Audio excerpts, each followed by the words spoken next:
friends, it's Key. Thank you guys for tuning into this week's video. We're about to get into it. I'm so excited to share this one with you because I have struggled with studying and finding my study style since forever.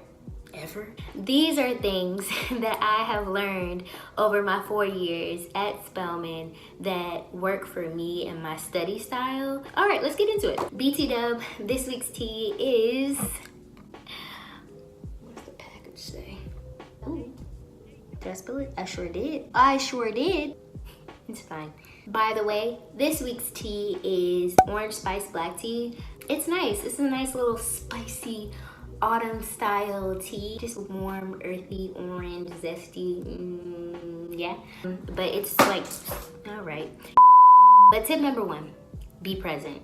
I had to learn this the hard way because I was the student in high school where I wanted to have the right answer. I wanted to create a great essay on the first draft and my only draft. I wanted to ace the test the first time. I didn't want to do a retake. B's were not in my vocabulary. I was that overachieving, wanting to be great and master everything in high school. And that, seeped into my college career. And it didn't really dawn on me until junior year. I was like, these study habits, something is wrong. Why am I not getting the grades that I want to? I just had to learn a lot of stuff the hard way. It wasn't until last semester, so fall 2018, when I had a professor who taught me 3 kind of questions to ask when I'm writing, or just how to be intentional in my classes, because I wasn't before. So when I say be present, I also mean you have to know your intention. Why are you in school, period? Why are you taking this class? Even when you think,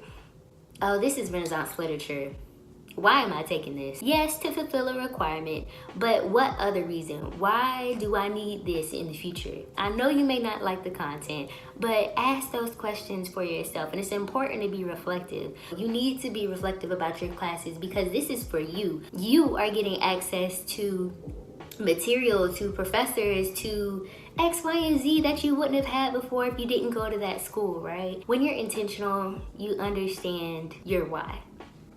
I had to be present. And in that, I had to be present about my readings. A book that I used last semester was Robin D.G. Kelley's Freedom Dreams. And he was talking about how dreaming can be a liberatory act. I had to unpack, okay, now what does that mean? What is that phrase, or what does dreaming even mean? And I used that in my research paper. The 3 questions that you should ask when you're reading a text are, what does it say? Interpret it. What does it mean? Now that you've interpreted the words, what significance does it have? And then the 3rd question is, what does it do? Give it an action, give it a verb, give it life. Does the reading that you're reading, does it challenge? Does it motivate? Does it inspire? Does it ask a question? Does it pose a question? Does it answer a question? What does it do? And when you unpack those 3 questions, though they're very simple sounding, you get deeper understanding, meaning, and it transforms your learning. I think I'll always remember that class just because of those 3 questions and how it made me become intentional about learning.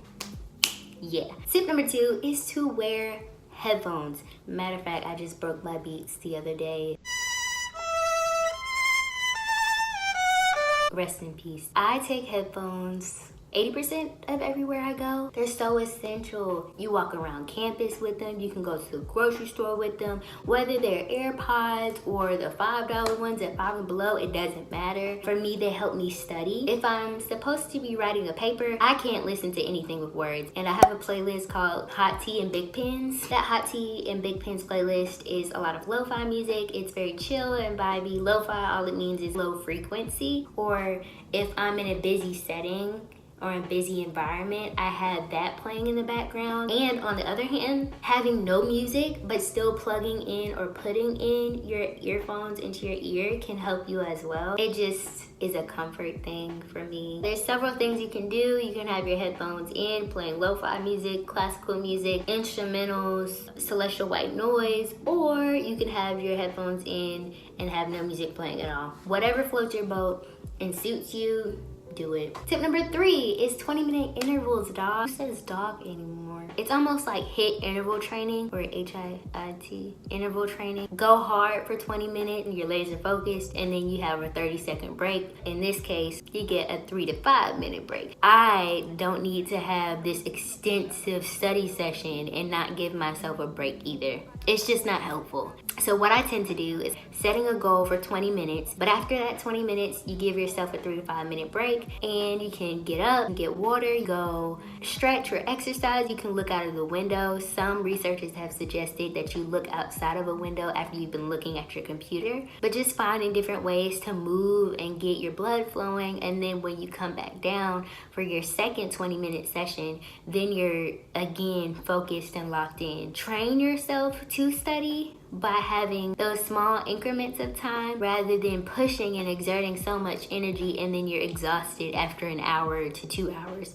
Study smarter and not harder. All right, tip number 4, drink water. And it sounds super basic because it is, but it's super essential when you think about it. Where I found that when I don't drink water, throw the whole night away. Throw the whole test, the whole paper, throw it all away. If you're going to pull an all-nighter, I understand. You gotta do something good for yourself, and that's one way that you can still incorporate self-care into your everyday routine. Cookout is right around the corner, but also Chick-fil-A is. Grab you a salad. Stop playing, because their salads bust, okay? The market salad,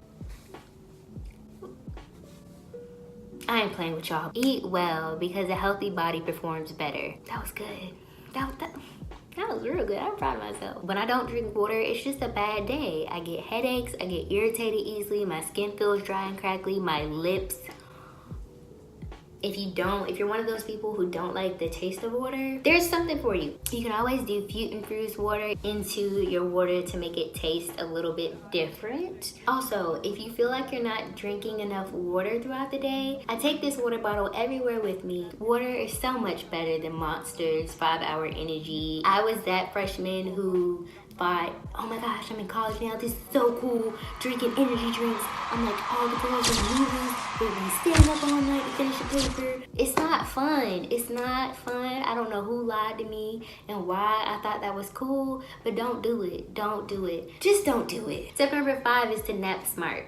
So by that, I mean taking an hour and 30-minute nap. My friend told me about an hour and a half nap last semester because I was the queen of trying to make it work off of a 5-minute nap. Those did nothing for me. Yes, I got to rest my eyes for a little bit and not look at a computer screen or a book, but it helped me recharge the hour and 30-minute nap. Because I don't know quite why, but if I find a link to an article that helps explain it a little bit better than I am right now, I'll drop it down below. But it's enough, I think, for one REM cycle for you to go through and feel rested. So when you wake up, you're not exhausted or you don't feel worse than you did before you entered the nap. You actually feel a little bit relieved. And if you're one of those people who have a hard time waking up from a nap, I understand. I am that girl who will sleep on top of her bed because I know that if I get in my bed, it's a wrap. Because it's too warm, my room is too freaking cold, and I'm not getting up, especially if I take a nap at night. I'll sleep on top of my covers or on top of my comforter. I will either nap on top of my bed with a blanket over top of me, or I will turn the light on and keep it on. The light just reminds me that it's time to get up. I have something to do.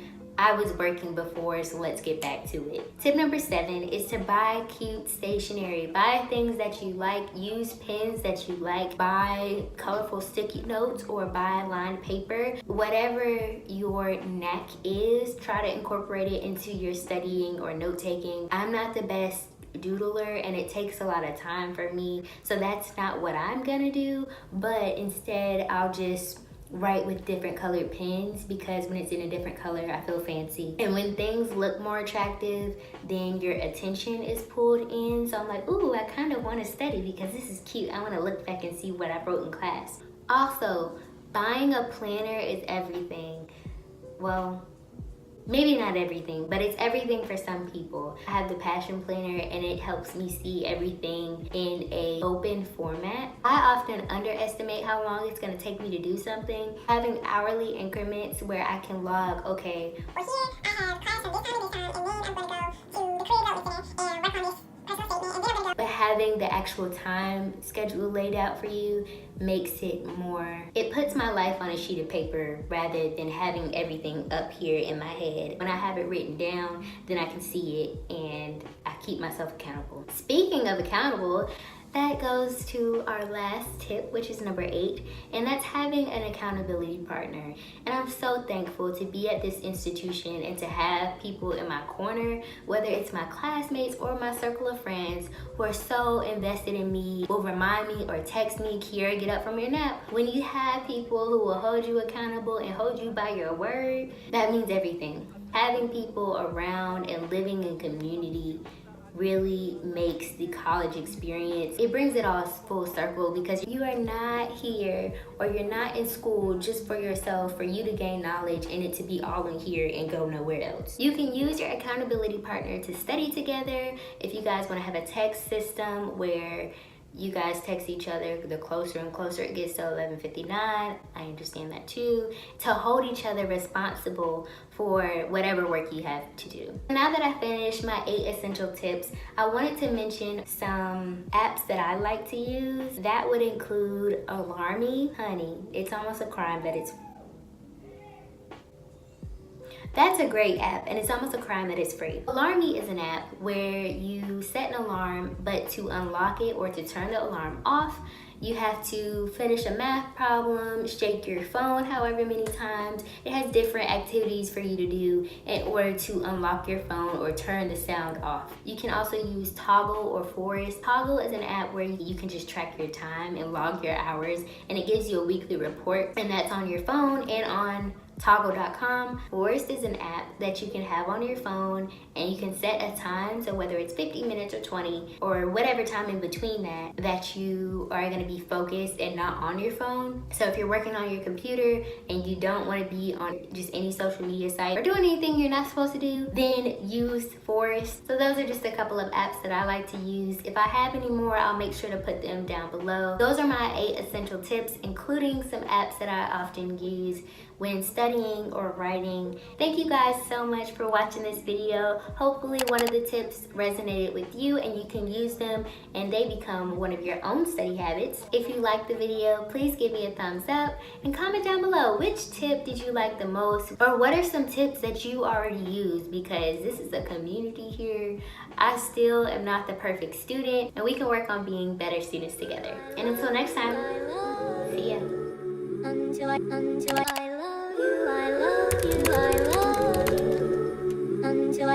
if Cornell Notes is your what? I find a way.